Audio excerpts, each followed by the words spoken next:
It's gonna be a big day. Big day. Day 4, day 5. What day is it? I don't know, we're on the BDR, it's all good.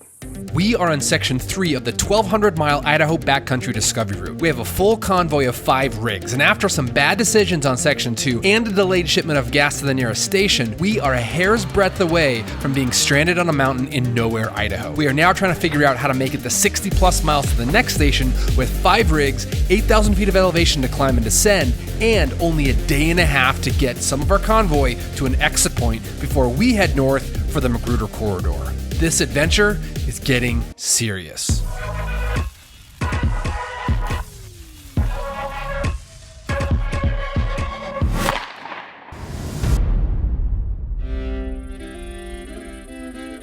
Morning came just a bit too early and brought with it the problems from the day before. With 5 rigs at camp, it always takes a bit longer to get on the trail, so we use some of the extra time to come up with a game plan for the day. Packing up this morning and trying to figure out what we're gonna do next. It was suggested that we go back into McCall where Kate's parents have a cabin, maybe drop the kids and everybody off and just the 3 of us continue.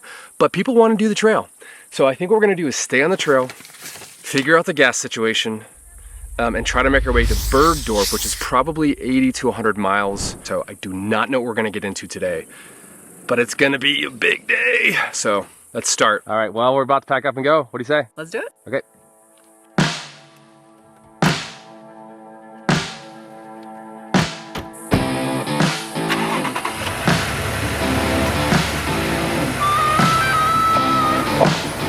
Because we'd already cleared the trail, the way down was easy, and we made quick work of getting to the bottom. So that was called Golden Gate Mountain, by the way, just in case you're wondering.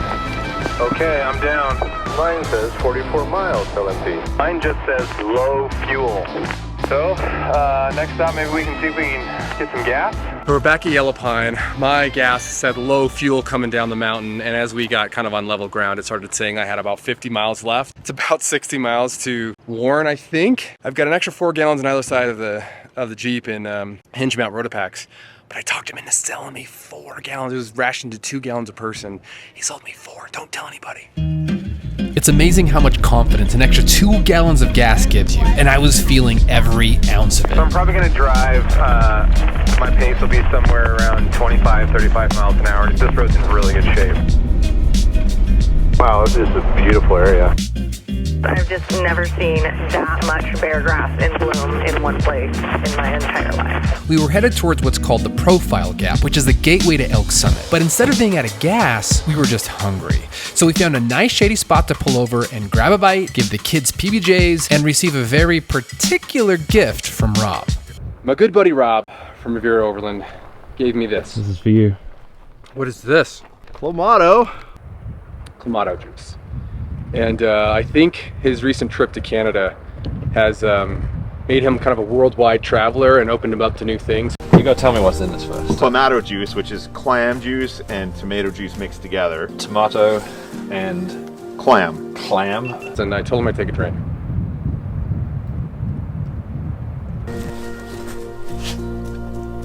It's pretty good, isn't it? It's like clams and tomato and celery. That is not a good combination. So I'm gonna pull a Rob, and I'm just gonna go politely put this down on the tailgate table. Without anyone noticing, I quietly put it down on the tailgate and started dinner.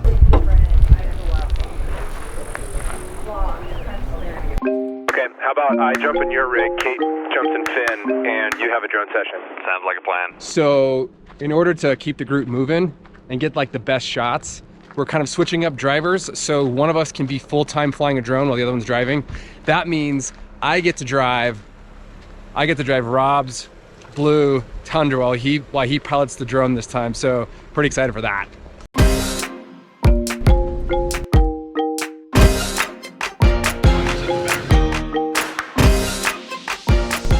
Verdi's son driving the Tundra. Really comfortable. It's extremely luxurious. So I get it. And yet. So I'm driving Rob's rig right now. This thing is like so luxurious. Look at this screen. It's like 27 inches big. At least that's what it feels like compared to my little tiny 5-inch screen.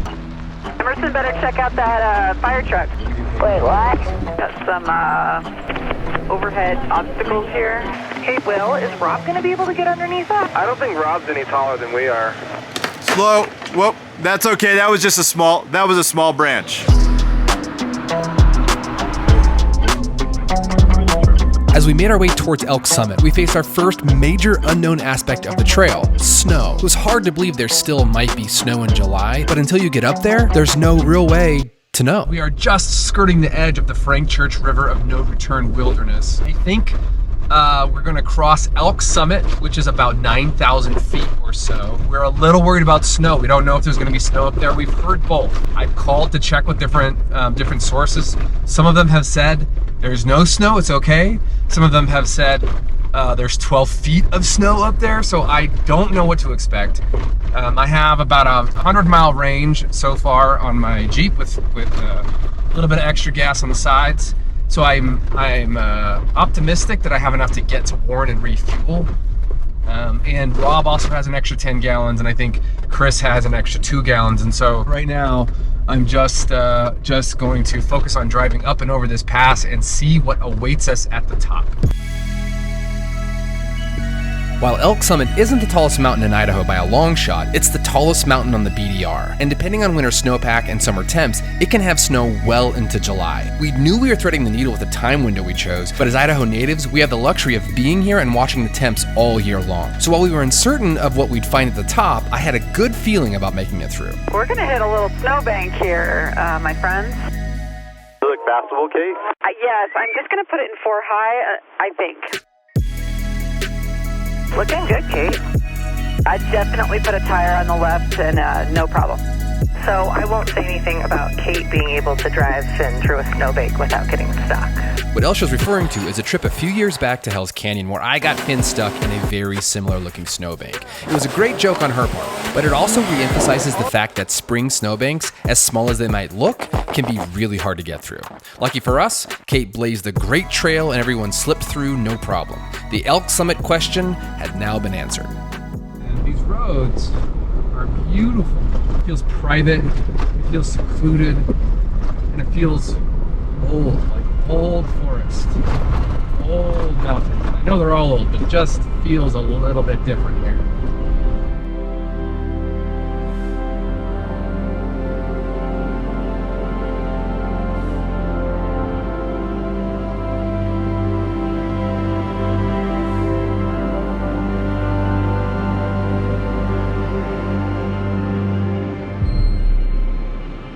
Even though we were all in awe of the beauty around us, we had to admit our time was running out. We go over a gorgeous little waterfall.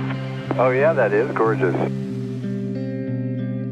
So I think we should consider just driving to Schaefer Campground, just because it's getting so late. Even if we got to Warren, the gas stations are probably going to be closed. How far are we from Warren time-wise? Hour and a half, 2 hours, I think. From Warren? I mean, we're traveling at about 15 miles an hour on average. Probably 15 miles from here. Okay, well, let's go to this campground and let's stop and huddle. The campground we found was right on the South Fork of the Salmon River. Do you believe this campground is all ours and nobody's there? That is what I like to hear.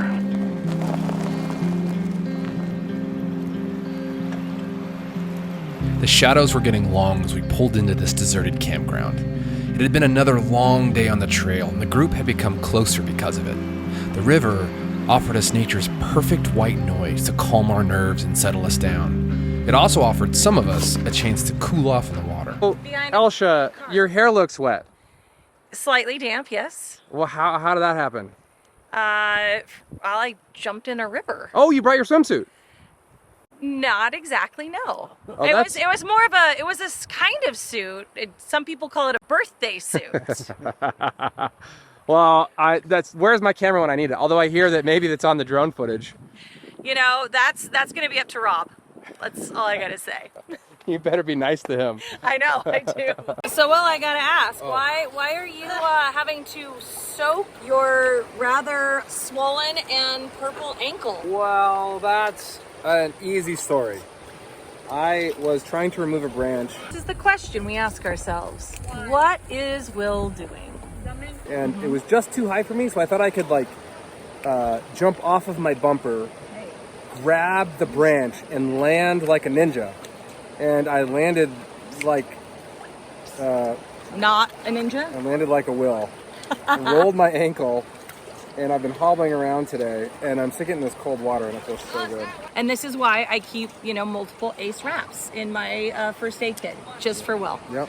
That and lots of Bactine. You need Spam, an extra can of Spam for M, and an extra Ace wrap for Will. Exactly. There we go. So it's all about just being prepared. After cooling off, I emptied my extra gas into the tank so I'd have enough range for the trek in the morning. Then I started the work of setting up camp while the kids played and Elsje went about making dinner that was an incredible invention of pad ki mao, which was her take on a Thai dish made of sauteed chicken and vegetables, then served with zucchini noodles. What do you think, Adela? Oh, I'm getting a thumbs up from Adela. And Miss May, your plate's already clean. All right. Em, how do you like it? Thumb up. And hey, thank you so much, sir, for helping make the zoodles. I appreciate it. Elsje, so good. I want the recipe and the zoodle maker, please. Awesome. Christmas! I don't think you can underestimate the amount of gratitude you should have for a great cook at camp. It really made the evening feel perfect. And while tomorrow was still a puzzle we'd have to solve, we let the river keep us in the present as we called it an early night in the backcountry of Idaho.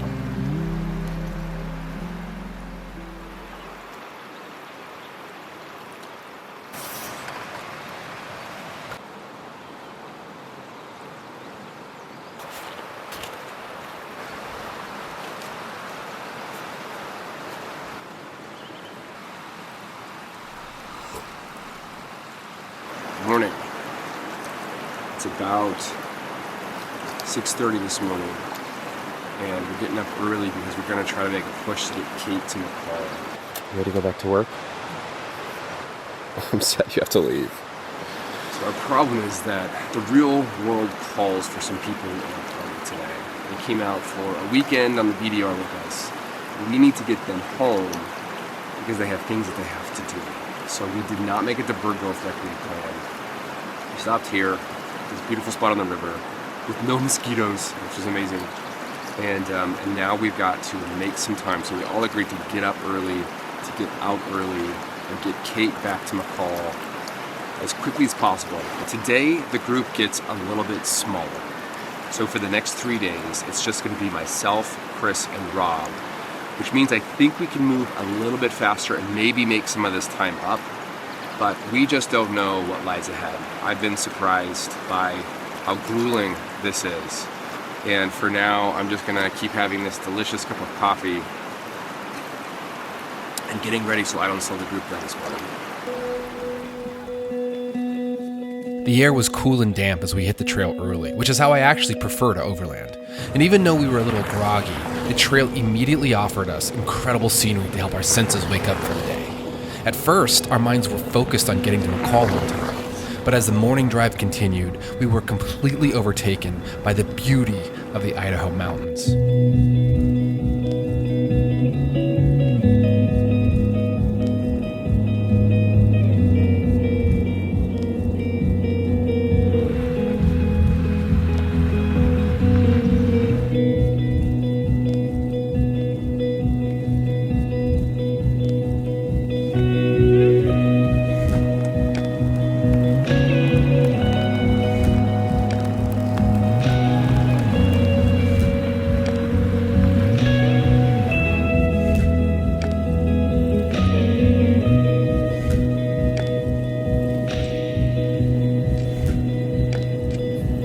roads were in great condition, and we were making good time on our way to Warren. As we climbed away from the South Fork of the Salmon and passed through the shadows of China Mountain, we had a sense of relief and sadness.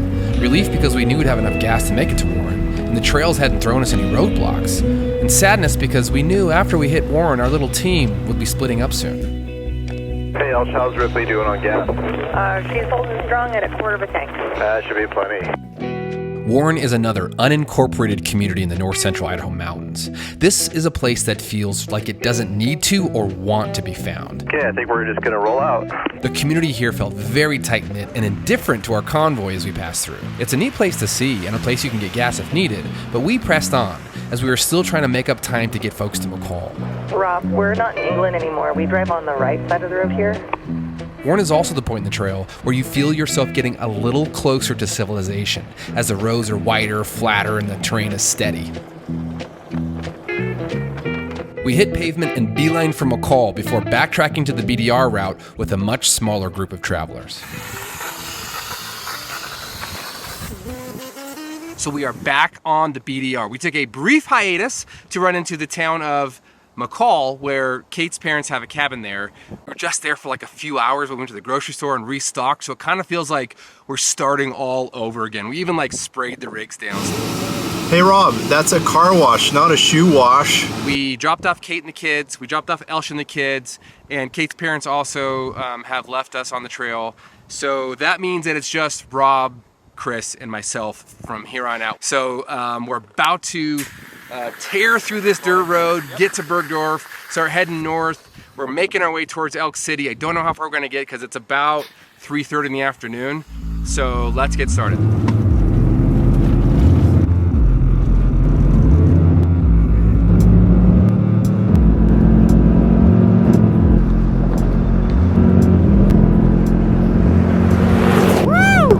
Feel like a fighter jet going by. Get that fella some wings.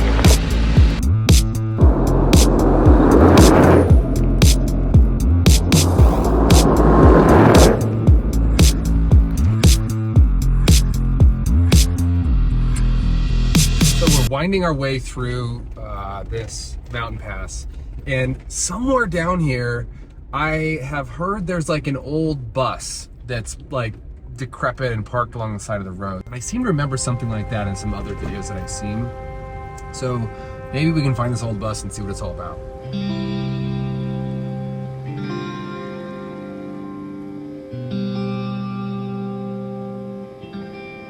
So along the BDR, on a forgotten mountain, on a forgotten turn, overgrown with brush and trees and whatever else, there's this old bus. We don't know the story, we'll go find the story if we can. Somebody was on a journey, there's definitely a place in here for sleeping, and the old bus made it to this corner but didn't make it any farther. So obviously it's been a little used since it broke down, but it's not our last corner, we're gonna keep going. So we're about to come up to what I believe is called the French Creek Grade, which is look like to be some pretty wicked switchbacks. Oh yeah, I'm starting to see them on my map. Oh my God, that's gorgeous. Wow, that's beautiful. Yeah, it sure is.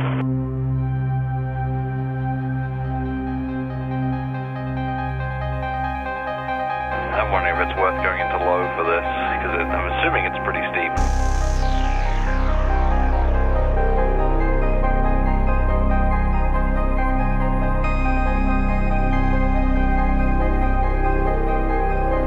There's like a demarcation in this mountain. One side of the switchback is like scorched earth, and the other side of the switchback is like lush green.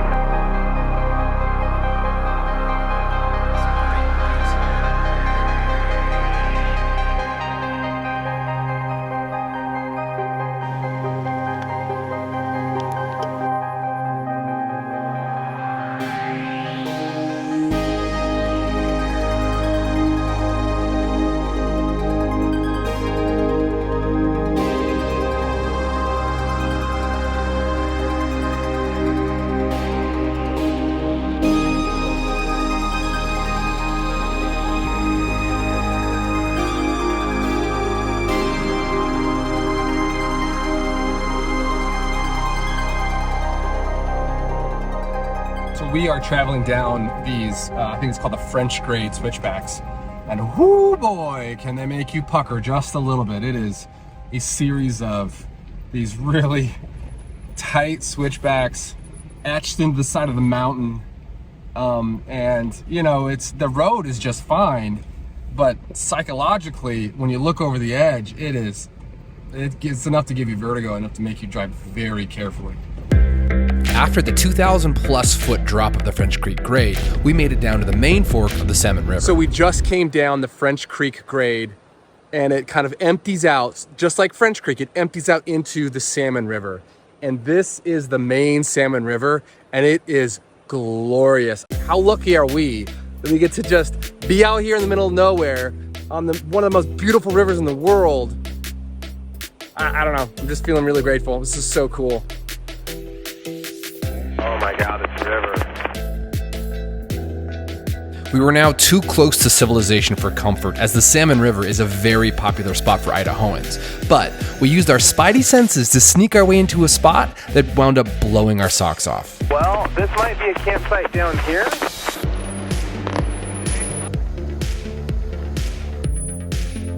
We couldn't believe our luck. There was just enough room for the three of our rigs, so we set up camp as quickly as we could. Kind of like licking your food in the cafeteria so no one eats it. Then we went down to see exactly what we wound up with for the night. Normally we like to find like the most remote campsites on the most remote mountaintops that no one's been to in years and years and years. But when you're driving along the Salmon River, that doesn't exist.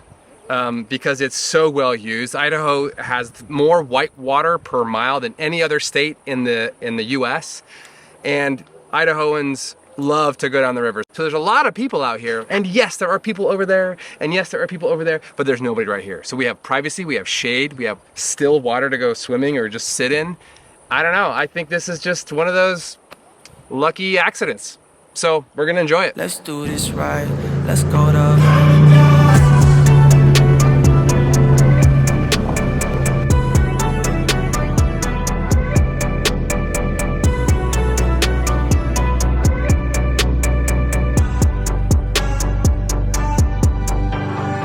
Hey ladies, let's have some coffee. Perhaps a fish sandwich? Perhaps a fish sandwich. After soaking in our good fortune by the river, Chris and I decided to give our new Otzi Flame grill a try. This would be our inaugural use of this little flat pack grill, and Chris had just the thing to cook on it: ribs. This little grill did an excellent job, and we ate like kings on the beach of the Salmon River that night. All right, gents. Sitting there, just the three of us, we felt ready for the next big push, ready to see more of Idaho, and specifically, ready to find our way to the iconic Magruder Corridor, which was our goal for the next day. But that meant venturing into the wildest parts of Idaho, and what we didn't know now was that everything we'd done so far was just practice for what was coming next.